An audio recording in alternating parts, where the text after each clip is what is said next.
I'm Myke Shrews. And I'm Tivis. And you're listening to the Munster Cast.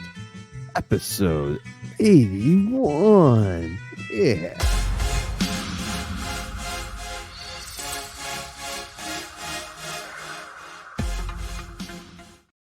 Welcome back, everybody, to the Munster Cast, the podcast where we watch and talk about the Munsters and Munsters adjacent. I'm, of course, your host, Myke Shrews, here with my co-host and friend, Tivis. So, Tivis, please tell the people out in the Munsterverse. How you been, dude? I've been all right. A little tired. That was my energy right there. This intro. That was it. I'm done. Yeah, you overslept. I did.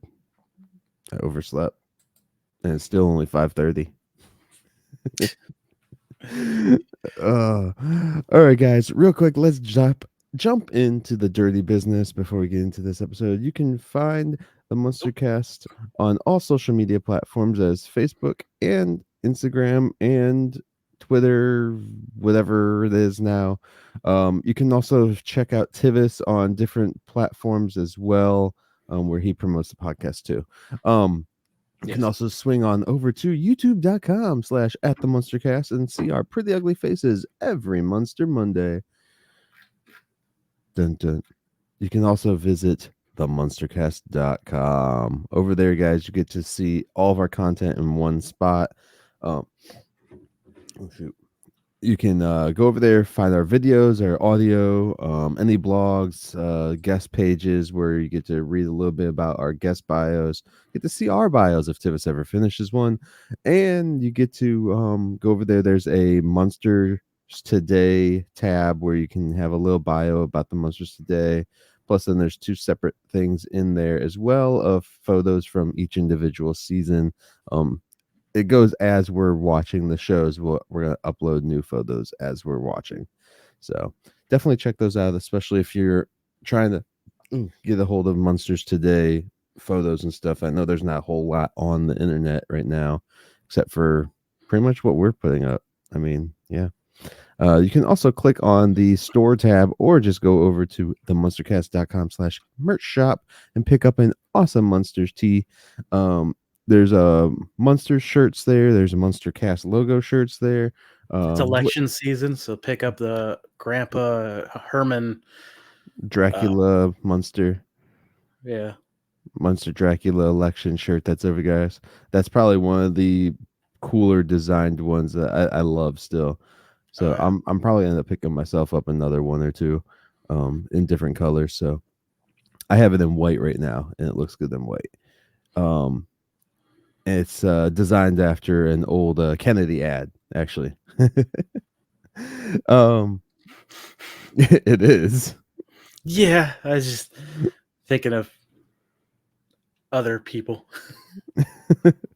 John F. Kennedy. Super Bowl. There you go. John F. Kennedy. If you guys go over there, you buy a shirt, whatever you want to do with it. What we're doing right now for a limited time until we run out of them, we're offering a Munster Cast keychain for free for everyone who does a purchase of a shirt. All you have to do is take a picture of yourself wearing the shirt or the shirt in your collection or whatever, and then tag us on social media. Then we'll reach out to you to get you one of the Munster Cast branded keychains, which Tivis has hanging up all the time if you guys want to see one there. And then what else we got, Tivis? You can also email us at TheMunsterCast@outlook.com. There you can email us all your Munster friendly content, anything you guys want to talk about Munster related. You can also reach out to us on social media, everything else like that too.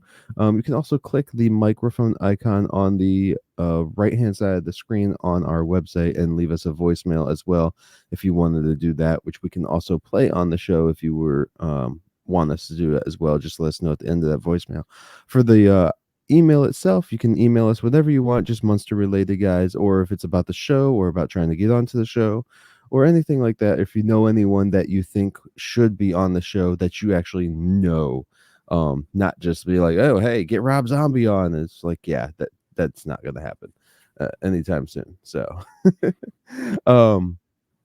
just let us know if you got fanfic out there, you want to share it with us. Definitely do so. All right. We have a Patreon, of course, as always. It is mostly just a tip jar, but we try to give bonuses to those who are willing to help us out, including access to our Discord, where you can chat with us directly pretty much any time for me because I'm constantly on it. But as a bonus perk, you can also check out the Munsters Today on there, completely separate, because it's the only way we can get it to you guys. And we have it set up so you can't download it if you think you're going to get on there and try to get that as well, because we don't want Universal mad at us. Yeah, we don't want illegal distribution is basically what it is. Yeah, we're trying to get them to make a box set, not make it so the demand is already fulfilled before they get a chance to actually do it. Plus, I mean, if they do actually get a box set out there, hopefully they would Make it better resolution. yeah, definitely give us a upconverted version and maybe go through and remaster it or something. Some bonus features, maybe some commentary tracks for a few episodes with surviving members. Yeah, I doubt that will happen. Yeah, I mean, we can hope. Yeah. They didn't even do that with the original show, unfortunately. Yeah, I was gonna say there's not a whole lot. They did like a mini doc or whatever with the original show, and that's about all we got.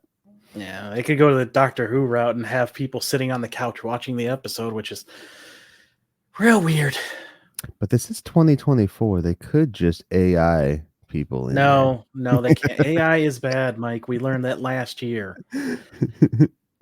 Did we though? Because we had an AI episode Yes, when everyone else was and that was complaining. one of the reasons we learned, because it was god awful. Anyway, what can help the show more than that is just leaving us a review on iTunes or whatever. That gets us pushed up the feed. It gets people to see us, giving us a rating. And honestly, we want to hear your honest opinions of the show. Don't just, give us a 5-star to kiss our ass, or 1 star because, I don't know, I'm wearing a rainbow shirt today. But give us constructive criticism. What do you like? What you don't like? And as YouTube, like, subscribe, comment below, feed that algorithm, whatever. But at the same time, again, conversations. Nice guy. Love everything that you contribute on YouTube. Thank you. And also, this time I remembered at the start of the show, this year at Monster Bash, right? Mm-hmm. Daniel Roebuck is a scheduled guest to attend. So if you're going to be in the Philly area, right? Yeah, I think that's the Philly area. Yeah, we got to get the exact dates and stuff put in for the we'll get it as it gets production closer stuff. to. Yeah, it's in June.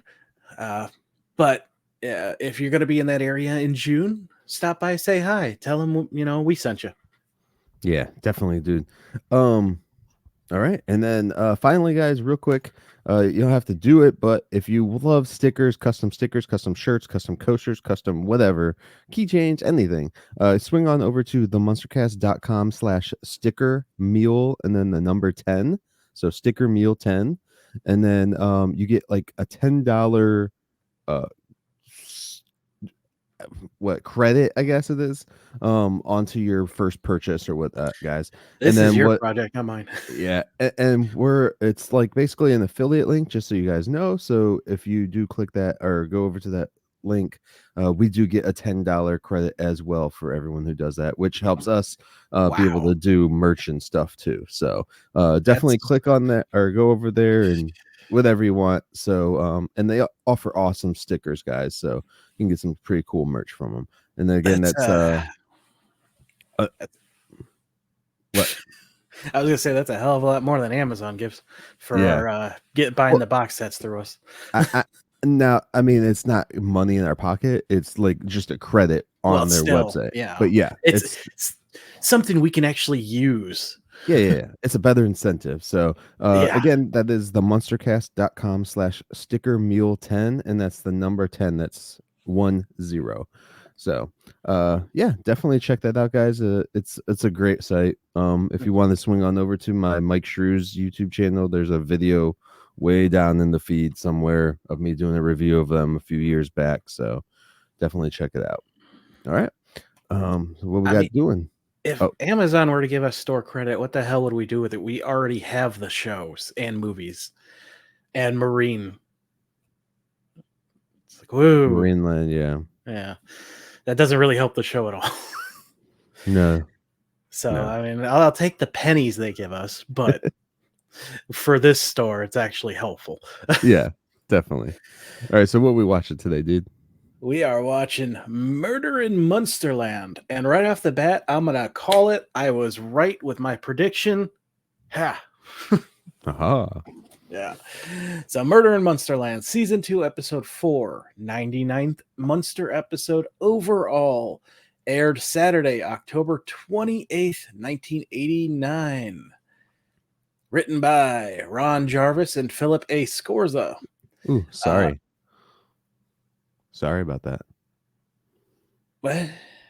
Just playing with my neck bolts. It got a little turned on. I wasn't looking at you. So both new writers to the show. Ron started as an actor, actually. His first credit on IMDb, which we know is not the most reliable, is an episode of Hardcastle and McCormick in 1984. He then did an episode of Webster, went on to The Shepherd, Hill Street Blues, Alfred Hitchcock Presents, did an episode of First to 10, and finally an episode of Family Ties before jumping into writing, with his very first episode being this one.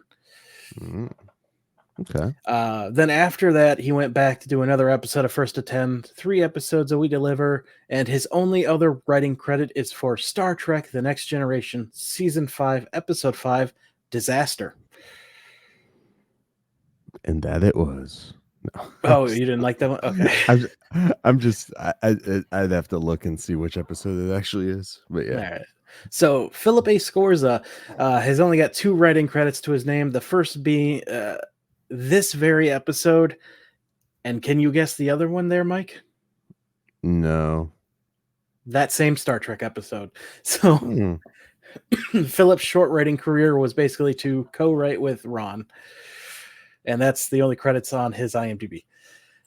Now, this was directed by Bob Claver, I believe is how you pronounce that. He actually started in acting as well. In 1954 was his first credit. I'm sorry, he was not. Yeah. That was his first acting credit on IMDb. And for what am I don't know what I wrote here. I must have been out of my goddamn mind. No, not high. I don't do that, but Tivis was high. That doesn't mean I'm not stupid. So yeah, he wrote on the Monica Lewis show, which he also produced, then jumped into directing. That's what it was. I don't know why I put acting on there. In 1963 was his first directing role on Ensign O'Toole. He then did 15 episodes of The Farmer's Daughter, 9 episodes of The Occasional Wife. He's got a long list here, so I'm just going through 7 episodes of The Partridge Family, 20 episodes of Welcome Back, Kotter, 4 episodes of The Facts of Life, 2 episodes of Dukes of Hazzard, 15 of Mork and Mindy, 25 of Small Wonder. And this is the director? Yeah. Oh, we've actually talked about this guy before. Yeah, I was going to say, it sounded familiar. Yeah, this is his final of 4 episodes for Munsters Today, so I don't know why I didn't check that first. But we have 2 guests in this episode. Can you guess how many are listed on IMDb? 2. One. They're both there.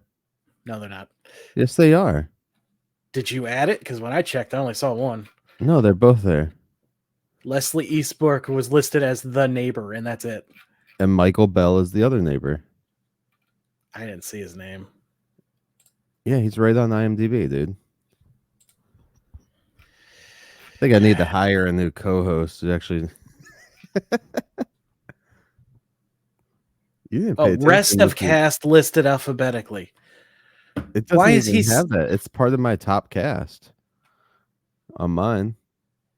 Like, here, I'll show you what it looks like on mine. I didn't click anything. I just clicked the episode. And no, well, if you click full cast and crew, he's listed separately. That's how I missed him. See, this is how it looks on my side right here. Just right there. Okay. Now click full cast and crew. Where do you see that? All cast and crew right here? Yes.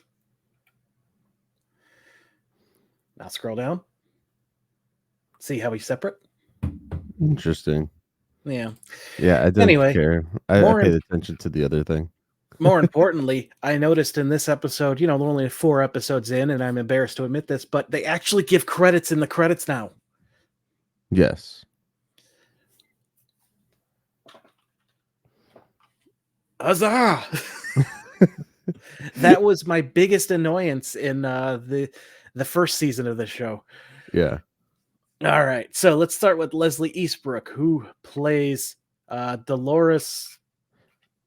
Hugh. I forgot the last name. Hugh.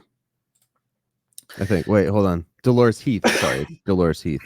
They don't say it on IMDb or anything. It's no, they're just you have to pay attention in the show. So, her first acting credit, which again, IMDb, so reliable.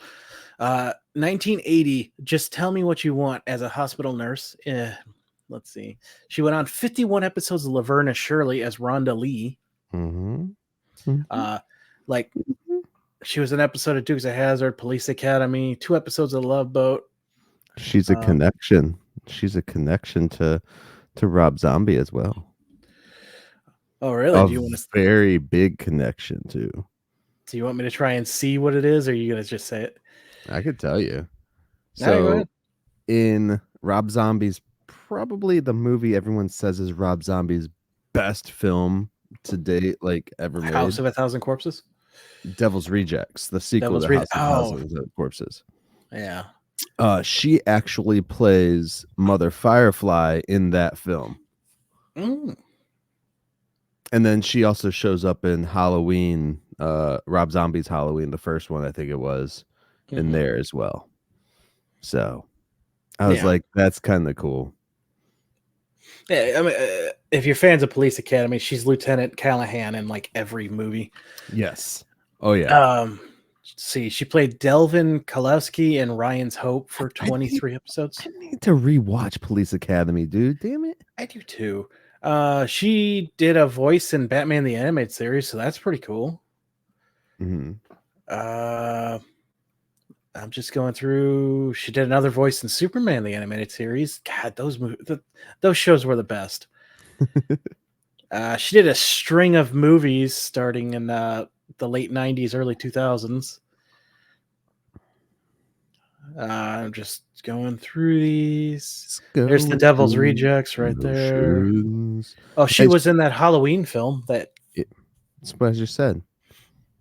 Oh, yeah. I missed Halloween. But for people who are thinking about Mother Firefly too as her character, she took over in the Devil's Rejects. She wasn't the same actress from House of a Thousand Corpses. It was a different actress. They actually switched actresses when they went to the sequel for that movie. Yeah, it looks like she did a lot of horror movies in the 2000s, 2010s. Yeah. Yeah. I don't recognize any of those, but maybe you do. She has 108 credits, so what is going on? The second week in a row. You are guaranteed to recognize her. Smoking pot. I don't. It's the pot cough. Tivis got I the pot inject coughs. it into my veins like a psychopath. All right, so let's move on to Michael Bell, who played Dean, the most relatable character I've ever seen on this show. His first credit on IMDb, again, reliable, 1956 for The Defense, and that is the actual name, For the Defense, TV movie where he played a guard. Mm. Just going to quickly go through his because, you know, I missed him originally until I finished the episode and watched the credits. Get Smart, he was in an episode of that. That show comes up quite a bit on this. Oh yeah, I mean they're around the same time era. Oh, nothing else is jumping out to me, and he's done a lot of one-off. Oh, he was in 13 episodes of the Hound Cats. He's also done a lot of voice work. For Oh yeah, he has. That's I'm coming up on that. Actually, the new Scooby-Doo movies. I just got to that. 10 episodes of that. He does a lot of video game voiceover. Oh, he was Mark in Speed Buggy too. Huh.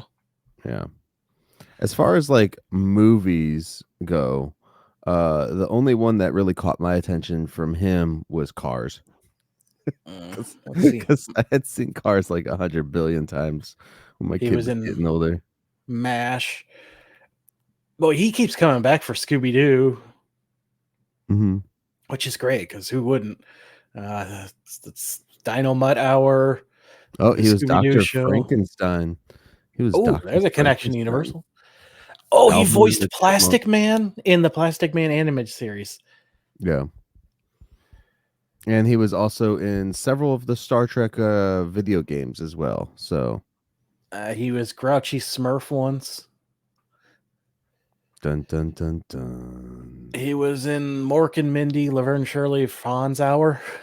Yeah, I would just recommend people going and looking at his IMDb, to be honest, because he has a huge assortment of characters that he's played. I think he's like 386 different things that he's been in. Sometimes it's like G.I. Joe, 3 episodes, 2 episodes, 1 episode here, there. And he was just a voice actor on a lot of these. So if you're a fan of G.I. Joe, he voiced Duke forever. And by forever, I mean pretty much everything that is G.I. Joe that animated. Even the Community, if you watch that sitcom, there's one where one of the characters gets their head banged real hard and starts hallucinating that he's in the G.I. Joe toy commercials. And he even comes back to voice Duke in that. So that's pretty cool.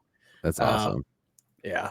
So yeah, there's no kids like, oh my god, how many credits does this guy have? I'm just gonna scroll to the top. It's taken me forever. 386. Yeah. So oh wow, he was in Batwoman. I was gonna say he was in your favorite CW show ever, Batwoman. Hey, that season 3 was actually pretty good. It was not. None of it was. No, it was pretty good. I liked the whole trophy thing. Yeah, that first season. Every other writer before. But yeah, so Michael Bell, you're almost guaranteed to know his voice if nothing else. All right, I've talked enough about the cast. Let's get in a synopsis. All right, let's do this. Synopsis time. Are we in synopsis time? It's synopsis time. Murder in Munsterland, which aired October 28th, 1989, as Tivis previously stated. On this episode of The Munsters Today, the Munsters set their sights on getting a clue as new neighbors move in with the Munster. Wait. Okay, let's start that over.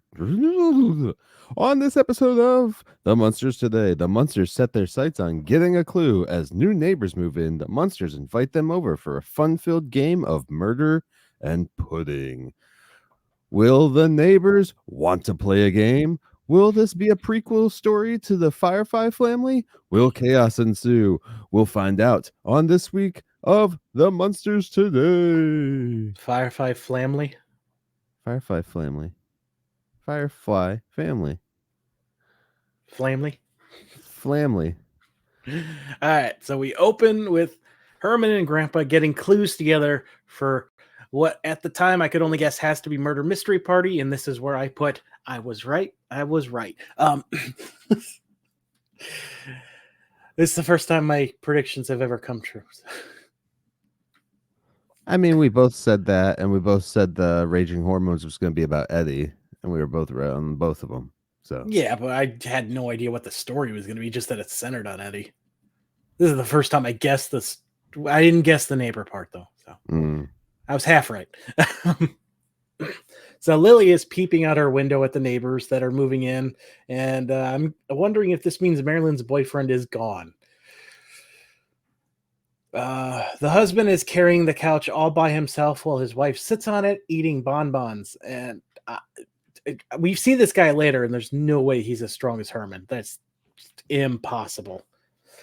Myke has someone intruding in his house. Grandpa thinks she sounds like a killer. They should invite them over to play the murder mystery with him. They could use some new blood. Lily says, why bother? Herman will just beat them like he does everyone else. And I got to thinking, boy, this is the opposite of mini Munsters with Herman in the chest.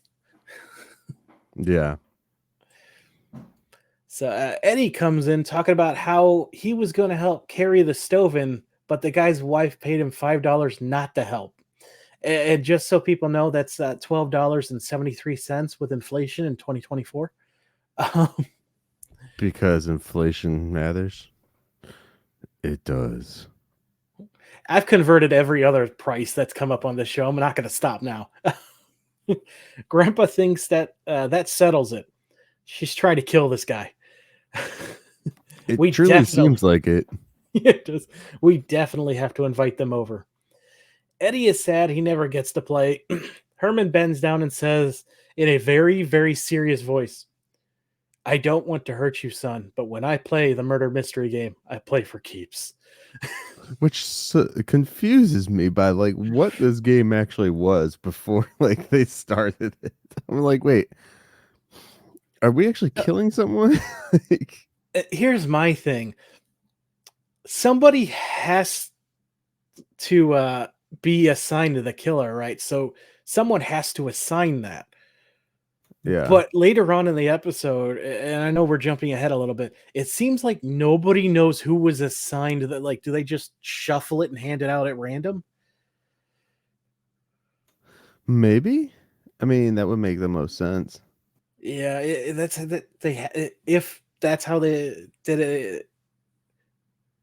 I don't know where my brain is going. Because it's kind of like later in the episode, Herman finds out he's a specific type of character. Yes, yeah, we'll get to that. And he didn't know before, so yeah. Oh, John Shook is great. So Grandpa's like, let the boy play unless you're scared he'll beat you. Eddie says it's not that hard. You read the clue, you make guesses. Lily says it's the character she enjoys doing. Herman's like, yeah, I was a TV evangelist and you were a Playboy bunny. Eddie shouldn't play this. Yeah, I just, yeah. And there's another thing that comes up later that I will point out. Grandpa says he'll write up the rules and make an invitation so Eddie can drop it in their mailbox. Herman gets this look on his face. I don't know how to describe it other than they will not know what hit them. Mm-hmm. Like, how would you describe the look on his face right here? It's so smug. I don't know how to describe it. Smug-ish. Yeah. So now we get the neighbors arriving outside the Munster house. They have no idea what they were invited to. The guy tossed into the garbage, and she's trying to figure it out. Apparently, it's covered in gum. He thinks it's a trick to join Amway, which is, I looked it up. It's some kind of pyramid scheme. Oh yeah, you didn't know what Amway was? No. Oh, Tivis, so sheltered. She just tells him to try and fit in, and he says he doesn't want to fit in. He wants to go home. I have never felt more of myself in a character until now. I honestly did think they were going to be younger, though. Younger neighbors. Yeah. Here's how much I relate to this guy. I skipped a children's birthday party last weekend because no. Victoria can go do that on her own. This is their chance to make new friends. He's like, we didn't even have old friends. She's like, well, whose fault is that? Mine, naturally. He hates going out. My God, can I not stop relating to him until we get later in the episode where he just lets me down as a person. His home is his castle.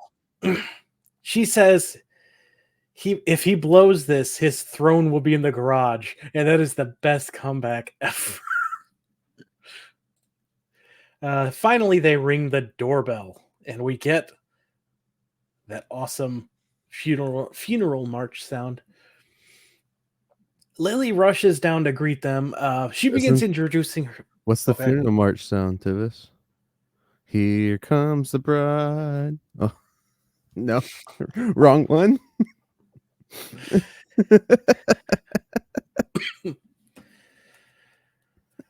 Yeah, so she begins introducing herself to the neighbors as herself and then remembers, oh, wait, I'm in character.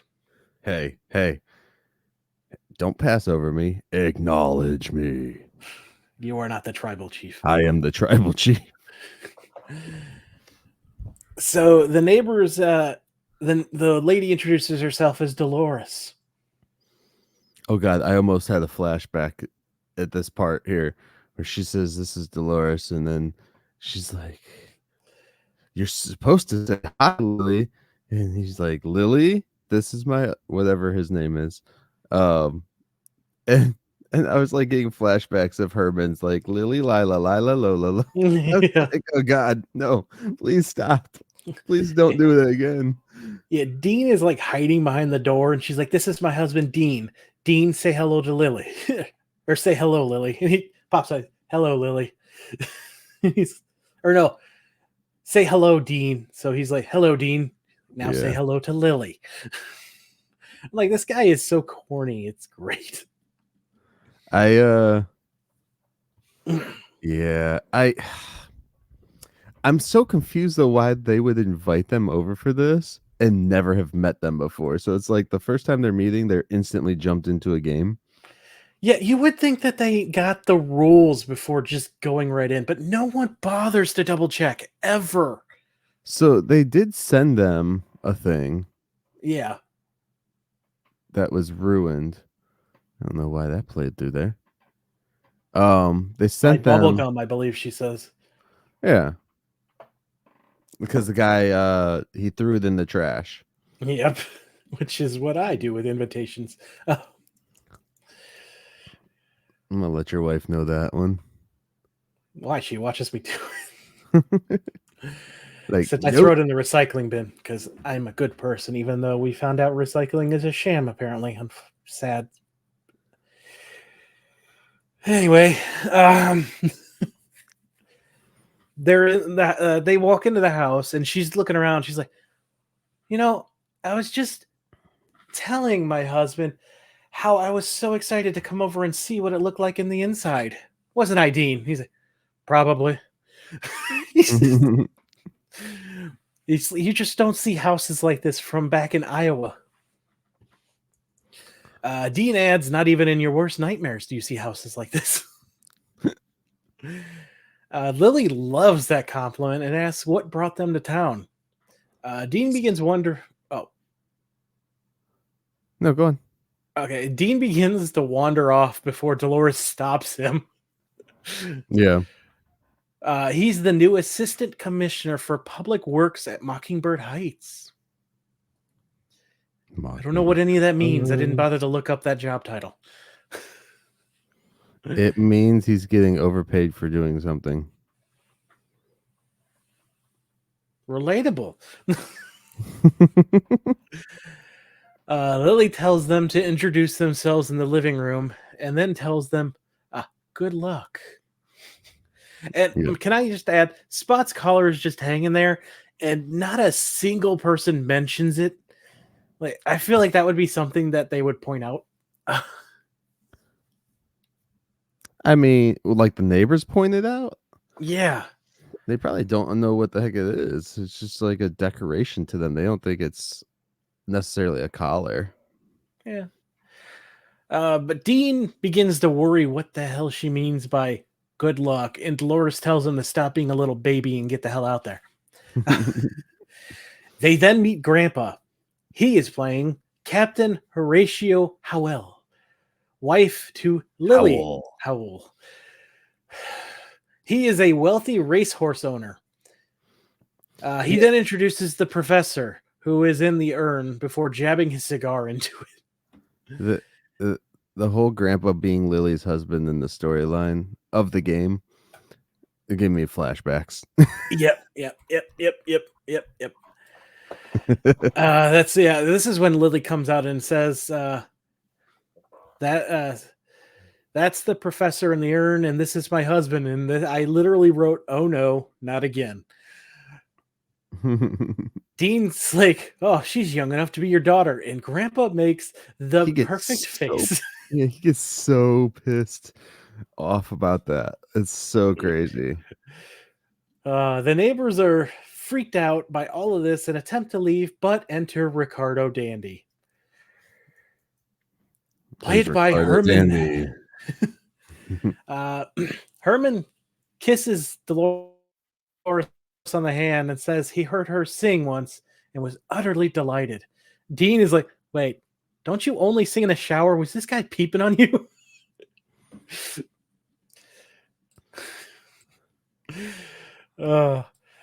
Then enters Eddie, the jockey.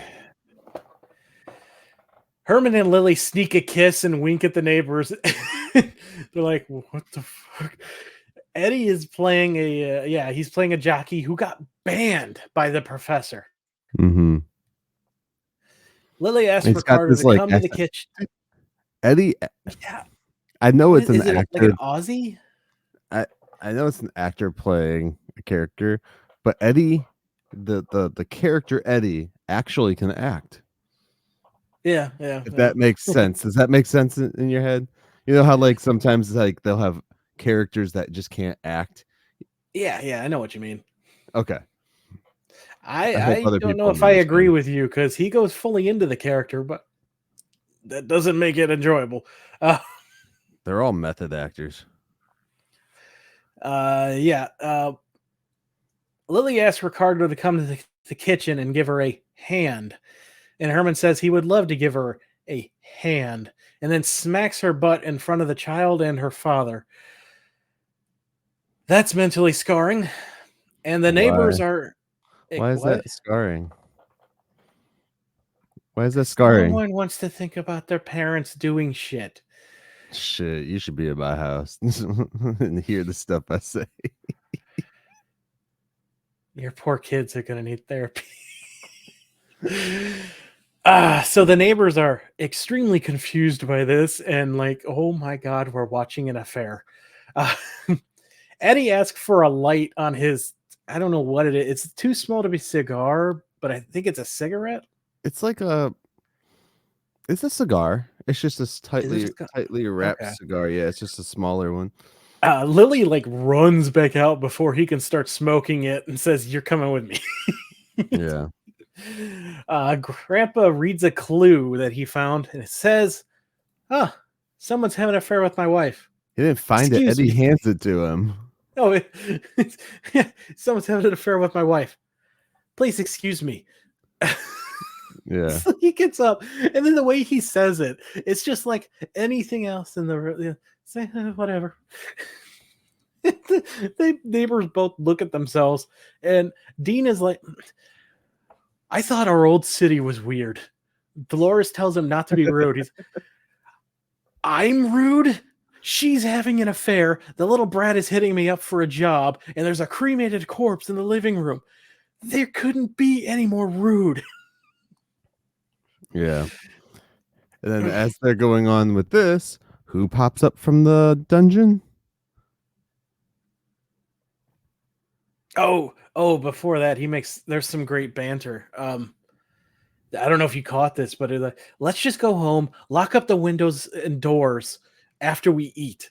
'Cause he's not leaving before they eat the food, apparently. She says he did the same thing after the Tupperware party, which Tupperware parties, if I'm not mistaken, took on a new meaning in the 2020s when I was in college. Really? Yeah, it was like code for stuff. Wait, in the 2020s, Tivis? 2010s. I was gonna say. It's the 2020s now. Yeah, I know that was the code for basically swingers party. Really? Yeah. Interesting. My parents had Tupperware parties all the time. In the 90s. When they were actually I don't know Tupperware which parties. version of Tupperware party you mean now. Like you have all the stupid people come over, they set up the table, they put the Tupperware everywhere, they have to sell it. It was so annoying. It was so stupid because like it was like we had to be extra quiet, we had to stay the fuck away and everything else just so that my mom could hawk some fucking plastic. Yeah, the one girl who invited Victoria was like, "Oh yeah, no, we sell this stuff, and then we all have an orgy." Like, okay, Wow. that doesn't. Like, why don't you just call it what it is? How does that even add up to like Tupperware parties? Like, I know they have the same type of things for like sex toys, so that would make more sense as sex toy party. Yeah, there was another girl that just straight up said, "Hey, I'm having a dildo party." Like, my wife got At invited least to you're one of those. straightforward. She got invited to one of those where they sell the sex toy stuff, and she's just like, "This is stupid." Like, What's weird is that one apparently didn't have any sexual connotation to it. well, no, they don't. That's the thing How that's is the weird. Tupperware party the one that is the code for what is going to go on? But the other parties, I'm so confused. Maybe it's not necessarily that it's like a Tupperware party, like what we probably grew up seeing as kids, but maybe it's more so like, here's a Tupperware dish, put your keys in it, we're locking it up and putting it in the freezer. Why the freezer? Why not? It'll be so cold. To preserve the batteries in the key fobs. So, all right. So while they're having this conversation, who shows up, Myke? the succubus, Marilyn. She's not a succubus in this one. You don't know that yet. No, I don't. Where's her boyfriend that she had? I don't know. Supposedly? But I love the visuals of, because they're like bickering back and forth.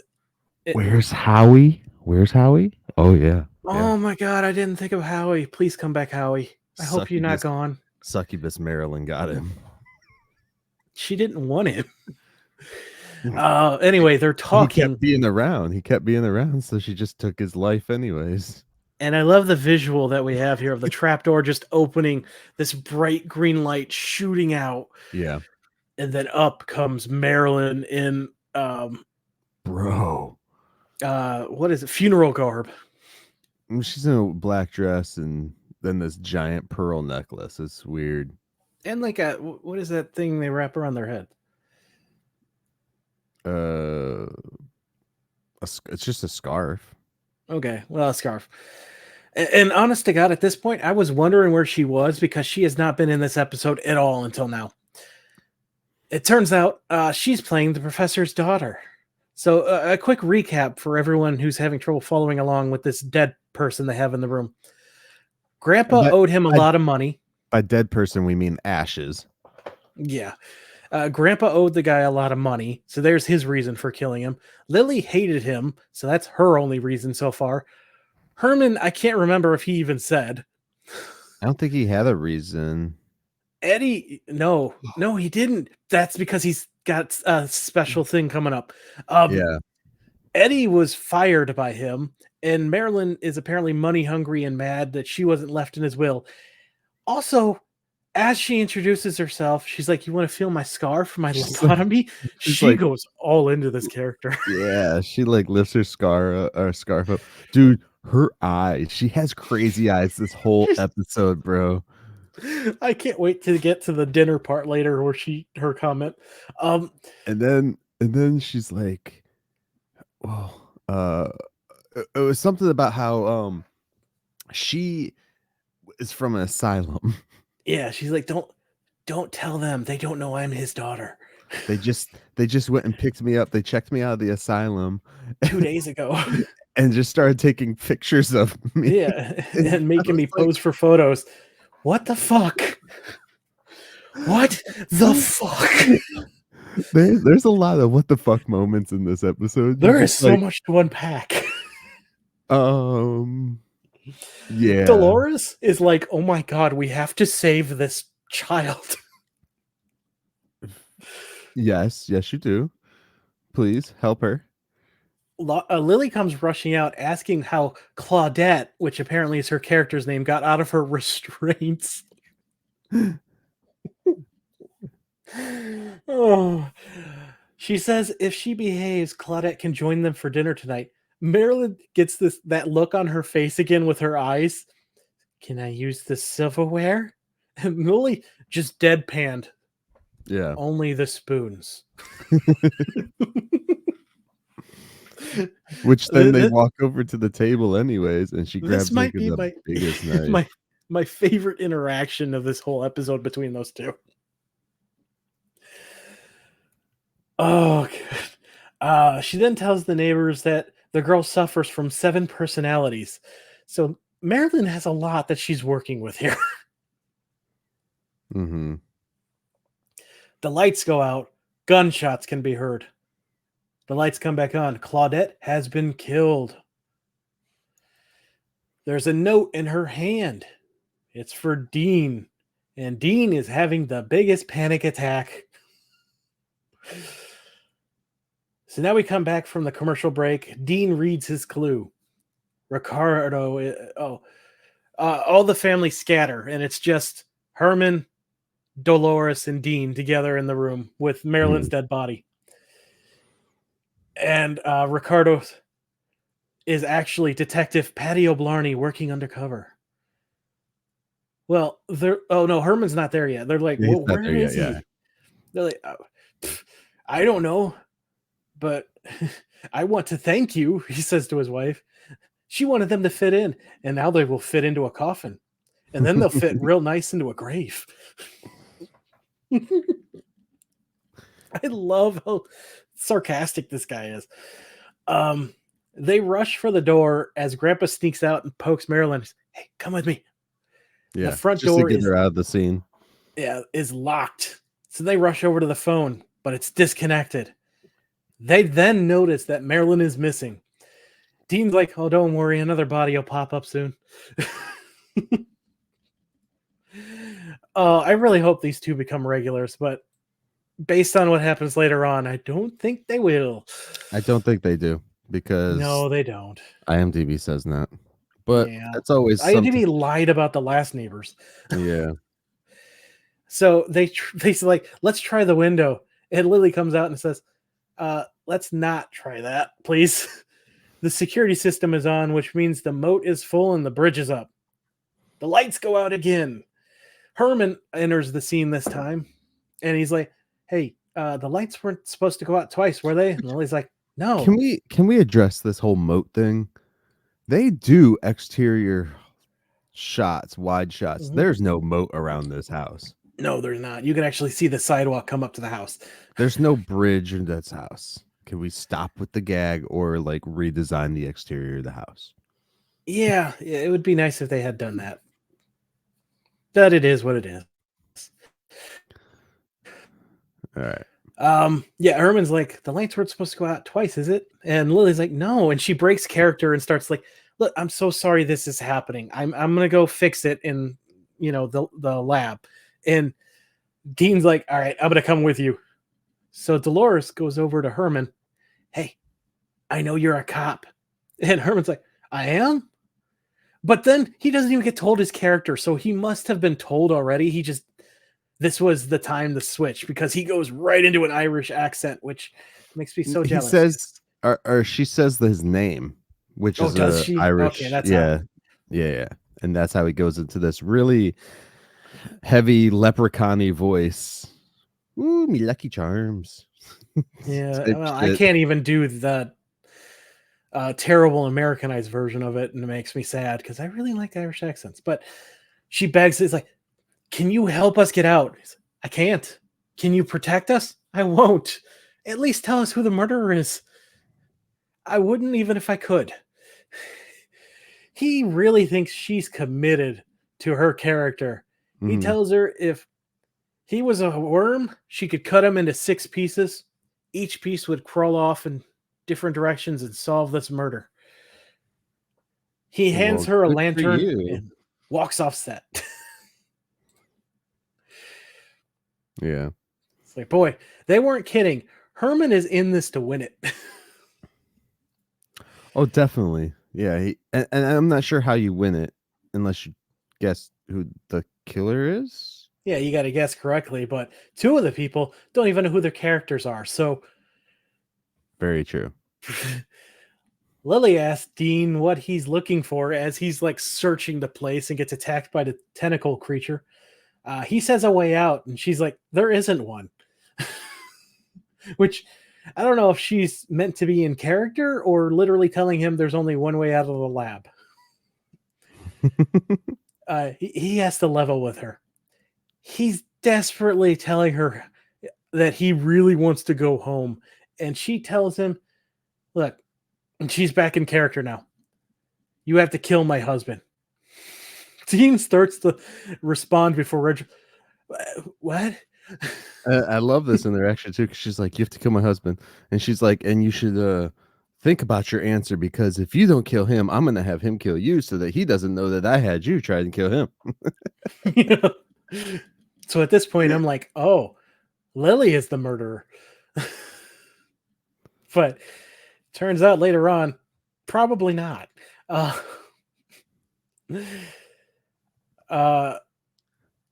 Yeah, Dean is like extremely stressed at this point. He asks for a light so he can at least see where he's trapped, and they finally get the fuse box going. He Yeah. sees the lab, sees Leonard. Stanley barks at him, which Stanley wasn't a white rat in season 1, was he? Yeah, he was. Yeah. Was he? Okay. Yeah. He tries to hide in Grandpa's coffin, but it's currently occupied by Grandpa. He then backs into Leonard, who pats his shoulder, and I have a feeling the prop is broken because his head is like stuck to the side, and even Lily comes over and like pulls his head forward, and Yeah, it I was just falls thinking. back to it. I thought the same thing. It's like, Yeah. oh, maybe the string just was snapped or something in the scene. But Dean has a full-on panic attack, runs upstairs. He gathers everyone and finally has enough. He's like, fine, I did it. I killed the professor. And Herman's like, well, that's not true. Let's find out where let's ask the captain. He'll know. So I'm guessing Grandpa did actually know who the murderer was. Mm-hmm. And he's like, Dean goes, he's dead downstairs. I killed him too. I killed him too. If he's killed, I did it. If they're wounded, I did it. The devaluation of $1 overseas, I did it. Dan Quayle, I nominated him. Dan Brown, I was his assistant. And Dolores just faints at this point. Mm-hmm. She's having like an existential realization that like my husband's a murderer. Oh shit. Yeah. I love that he's just confessing to anything and everything. I'm surprised he didn't confess to Jimmy Hoff. Grandpa walks up and Dean's like, you're supposed to be dead. And Grandpa's like, no, I'm not. Didn't you read the rules? Apparently Grandpa must be immune as the judge. Mm. Dean now understands that this is a game. He's in hysterics. Lily says, like, yeah, of course this is a game. What did you think? We're weird? He's still in very much hysterical laughter. Like, I knew it the whole time. And Lily's like, she knew it too, right? Or she knows it's the game too, right? And he's like, Oh, Huh. no. This is Perfect fucked up, time bro. to mess with my wife. Which I have a feeling she's not very kind to him, especially making him carry the couch in by himself with her With on her it. on it? And Yeah. then telling people not to help with the stove. So I could kind of understand why he would Not snap at this point, but not the just revelations telling not just telling people to not help, but paying. paying people to not help.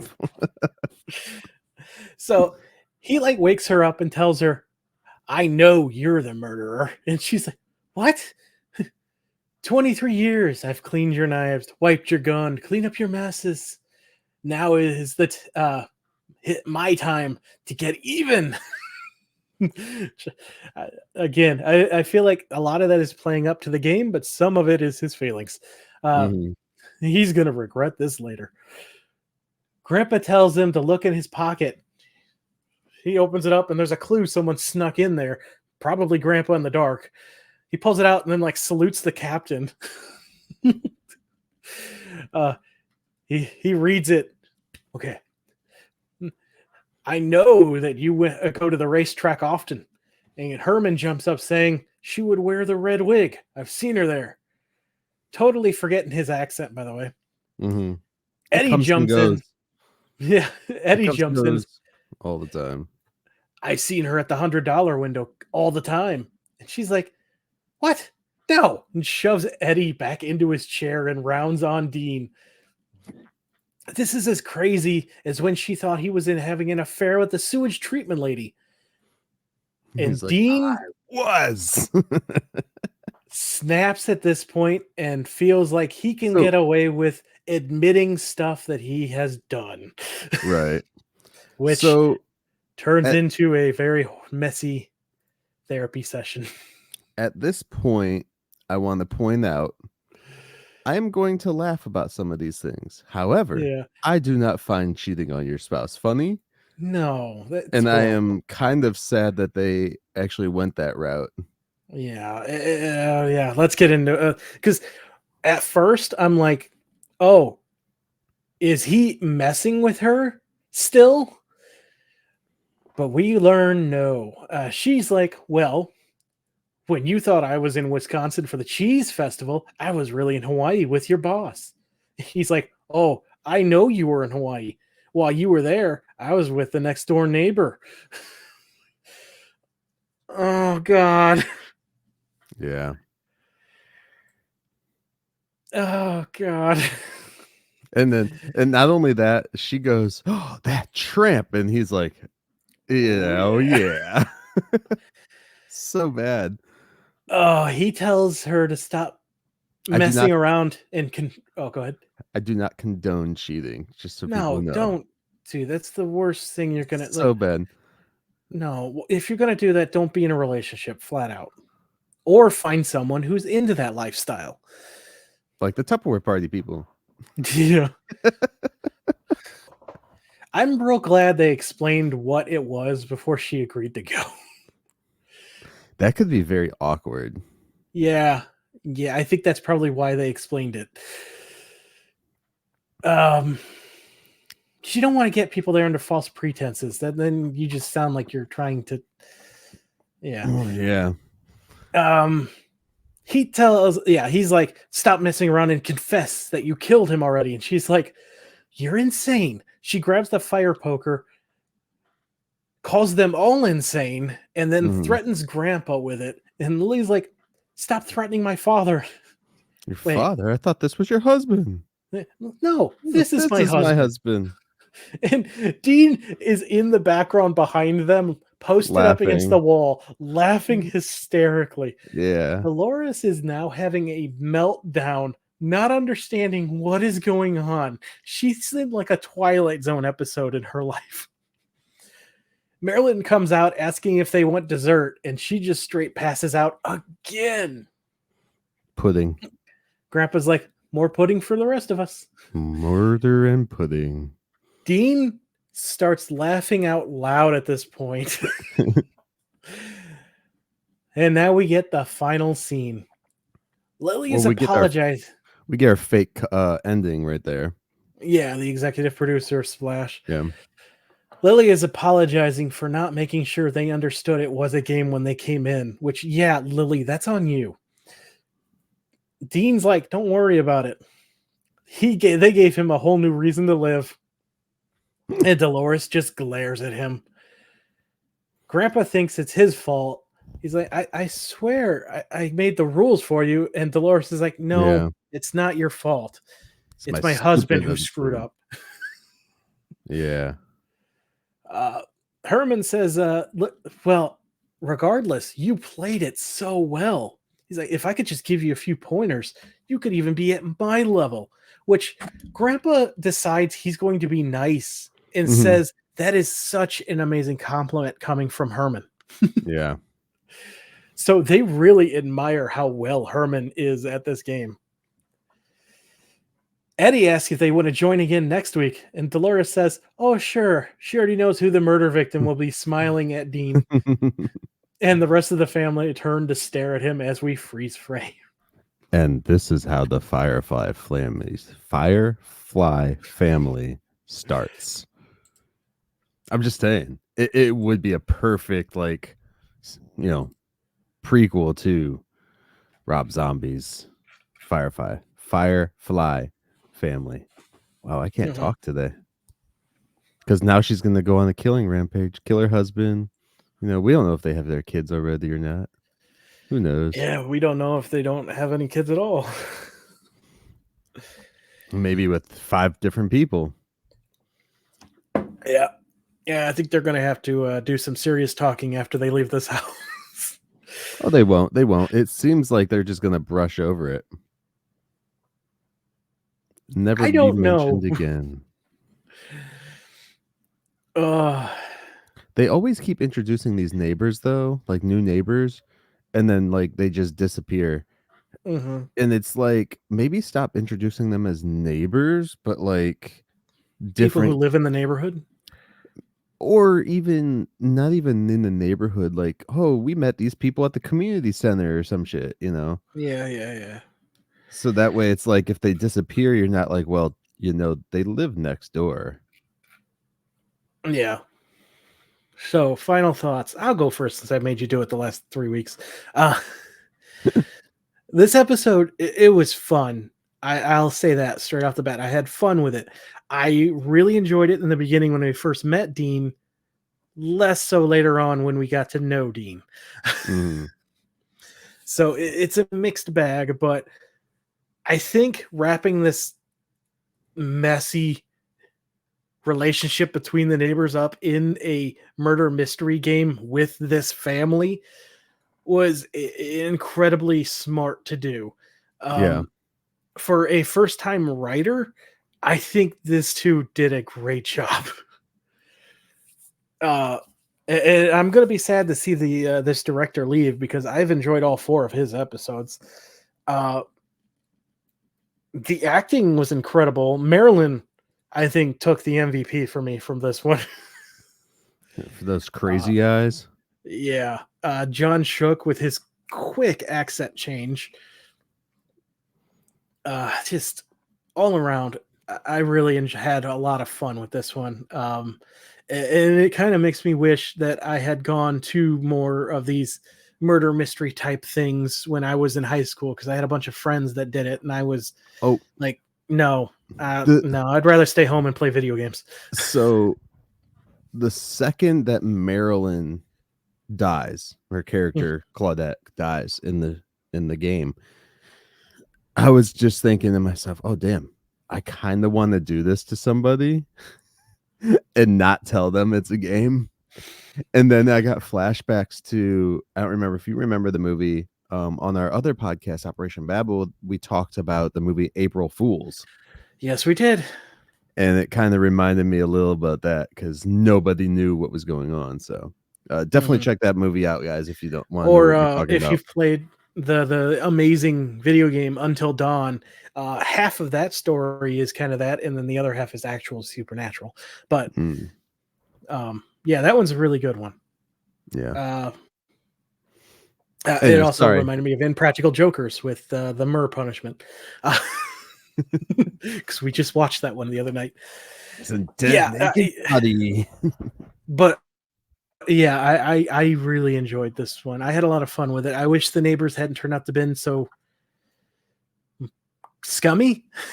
Is the only way I can describe it. Yeah, And they were kind of I like really this. wish they were regulars going forward because oh my god, did I love them. They made them kind of like the stereotypical rich California older couple, just they're only together because they have to be together because of the money type shit. That's what the feel I got from it. Not only like they're only together for the money, but the probably the classism and all that other bull crap. What? For some reason, I'm just noticing the purple thing behind you. Is that a screwed up grimace? It's Greg the zombie. Oh, okay. Never mind then. Just a tangent. All right. So you want to go with your thoughts then? Look at this. For audio listeners, he just yanked a arm out of his mouth. It's organs. His heart's in there too. It's got a hand. Oh, it doesn't. That straight up looks like a hand. You're a hand. I have two of them. And after your wife hears about this episode, you're going to be using both of them. She still don't listen. Ask her after this when she wakes up. Be like, hey, you want to go to a Tupperware party tonight?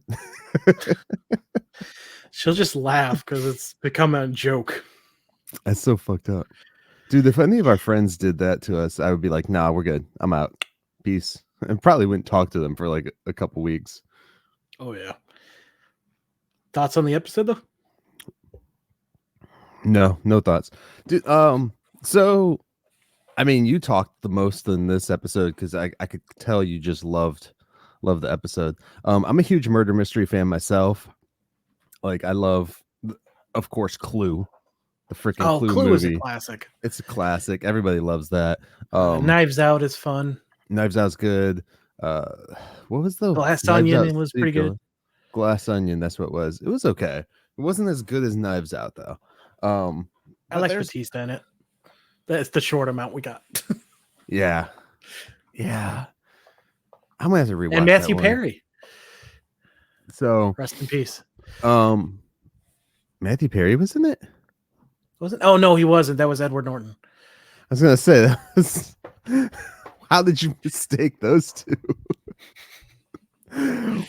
Wow. Still rest in peace, man. I'm surprised Friends never did a murder mystery episode.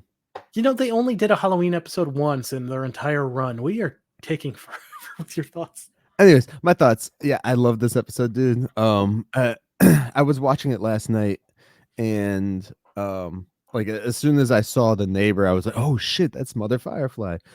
And it didn't even pop into my mind that she was the officer from Police Academy too, because she's the one who ends up marrying the one guy. She marries the gun guy, the guy who really is into the guns and stuff, right? In Police Academy. Is that I'm terrible with names. I think that they're the ones that got married. I don't remember. I don't recall now.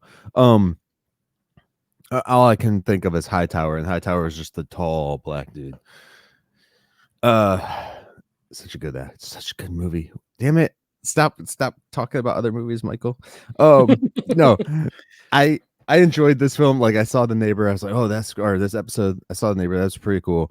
I did like that they gave the Munsters something to do, to where it was like their stories, the words that they were coming out of their mouths were weren't feeding into the backstory of the actual characters this time. So then it was like whenever they said something, you're not like, oh my god, does that mean Grandpa does this or that? You know, it was a whole episode where it was like, no, everything they're saying is a complete fabrication. So they could pretty much say and do whatever the hell they wanted in this episode, and it has no repercussions for the rest of the show moving forward.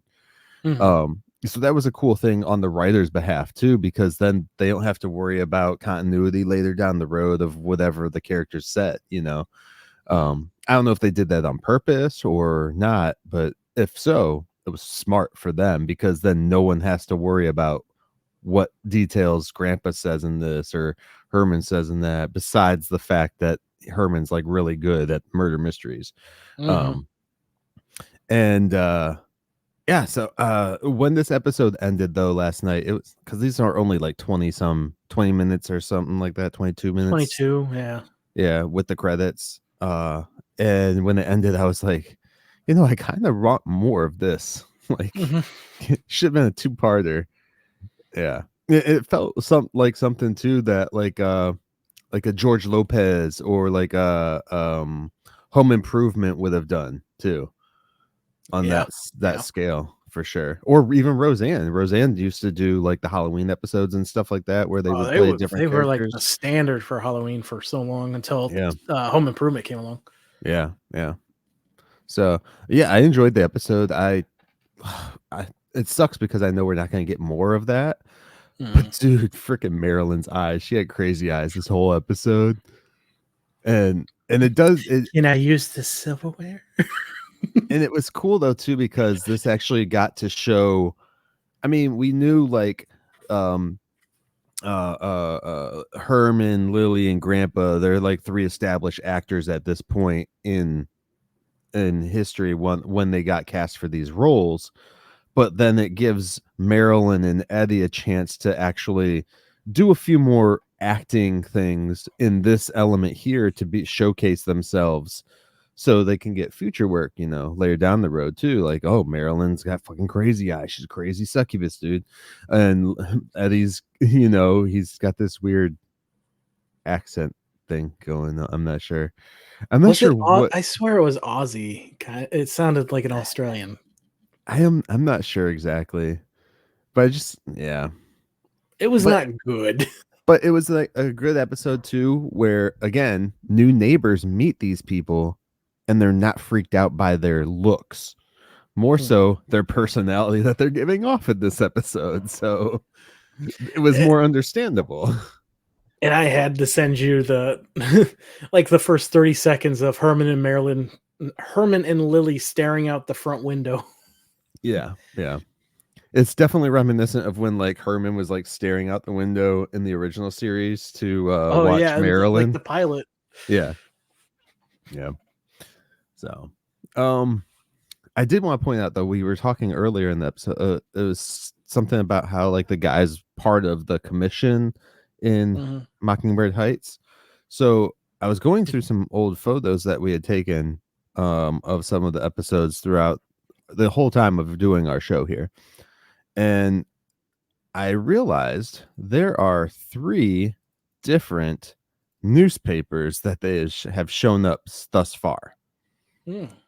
One in the original series was the Transylvania Gazette, which is like probably the most sought after photo, like not sought after photo, but the most known photo with Al Lewis holding that newspaper, the Transylvania Gazette.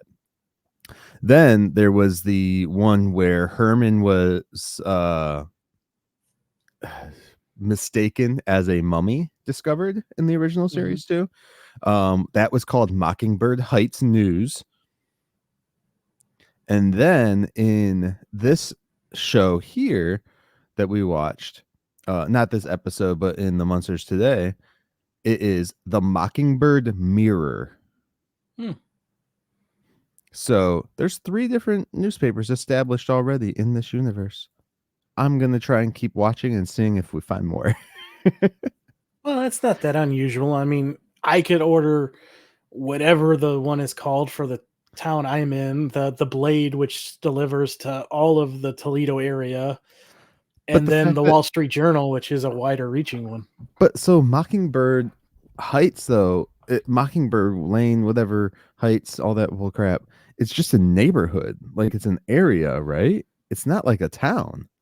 Well, we saw in the original it had a down. I feel it seems like it's It's like a township. yeah, like kind of like the Toledo area where we have the city and then like a ton of suburbs all differently named around it. Yeah. Okay. Yeah. Because like I said, like the first one was Mockingbird Heights News, and then you have the Mockingbird Mirror, which what the fuck does that even mean? Generally, the Mirror is associated with not good magazines Right? or And newspapers. that's the one where it says local man a hero, man arraigned in stolen check something or another. I don't even know. I don't even remember what episode this was Yeah, from. I think it was can like I 2 just say, episodes ago. you just reminded me, I am so grateful that we haven't had a missing link episode this show, Why not? because that joke is kind of tired out. Dude, I'm not gonna show it, but my waveform for me saying why not just turned up and looks like the Wu-Tang symbol on my thing over there. That's pretty dope. I'm gonna start complaining about the original show. Let's wrap this up. All right, let's go. Yeah, so final thing. Yeah, I enjoyed this episode. I wanted more by the end of it. So yeah. Yeah. I could watch a movie with this concept, just with these throw these characters and a bunch of other like oddballs. Like I think I said even this last week, like the Munsters and Addams Family doing a murder mystery together. Throw in like Scooby-Doo crew, just like odds and ends. That would be really interesting. Definitely, yeah. You know, the Munster house is literally the same house from Beetleborgs, right? Not literally the same. No, it's the same house. So what happens at the end of this show, at the end of the Munsters Today, all right, here's some like what happens at the end of the Munsters Today? Yeah, let's get Flubber in on this. Is the Munsters not Flubber, Flabber. Somehow the Munsters end up with some sort of amnesia, and then and Flubber's like pulled in there from some interdimensional thing, and now that they're the monsters in Big Bad Beetleborgs, and you even have the mummy comes back to life. So for our older listeners, Beetleborgs was a show similar to Power Rangers, where they took footage from Japanese shows and just mixed it with American original footage, except this one was more sitcom-like, and it starred 3 children who wander into a house inhabited by a Frankenstein called Frankenbean, a vampire, and a mummy. And later they're joined by this creepy little, I don't know what it is, in the basement, and a werewolf. Not originally, it comes to town. Yeah. And they unleash this magic Jay Leno genie thing called Flabber, who gives them a wish, and they wish to be superheroes, which unleashes the comic book villains, and they have to stop them. That's the whole premise. Yeah, I have a giant it's real weird somewhere over here. But seriously, look up Flabber. He is weird Jay Leno. I thought it was Elvis. Jay Leno. As a kid, I thought that was Jay Leno. Yeah, his voice is not the same, but yeah. No, but it looks just like him. The little bit more of a hyperbolic chin, and that's about it. Yeah. So this is a long one this week, but what are we talking next week? Next week, we are talking the trial. That's all it. Right. Guesses. I'm gonna guess. Oh, go on. I was gonna say, I think I'm gonna guess that Grandpa does something stupid and ends up in jail again with his chair. I mean, before that was immigration. That wasn't him in jail, though. It's like, yeah, he was immigration. I'm gonna say, and this is a long shot, but I'm gonna say it's gonna kind of be like the trial of the Hulk, and Herman's gonna be up on trial for something. Ooh, or trials and tribulations within the house. Daredevil's gonna have to come represent him. Yes. More than likely the second one you said. The trials and tribulations in the household. Yeah. Or the trial. Yeah, that's a tough one because trial can mean multiple different things too. Like these are the trials as in like. Or Eddie gets in trouble at school and he has to prove his innocence. Detention. Yeah. Groundation. No girlfriend. None of his hot girlfriends. Which she just kind of disappears. She did. What was her name? Wendy? Oh, Peter Pan took her. I was thinking the Good Witch. Okay, we gotta go. We are all over this.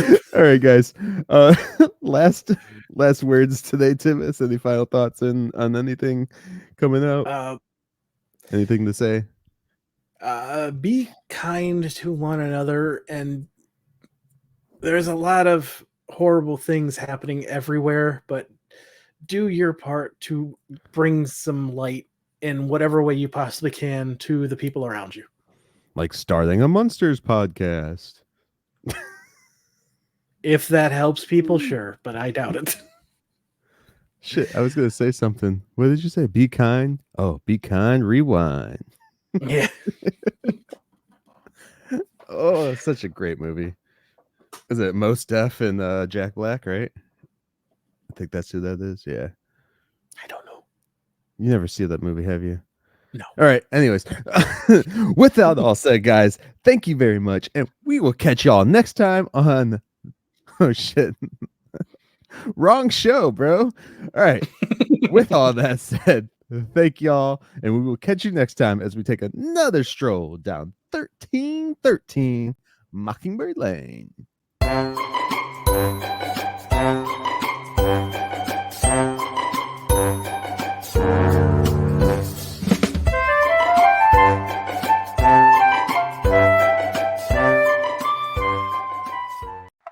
I want you to learn is it doesn't matter what you look like. You can be tall or short, or fat or thin, or ugly, or handsome, like your father, or you can be black or yellow or white. It doesn't matter. What does matter is the size of your heart and the strength of your character.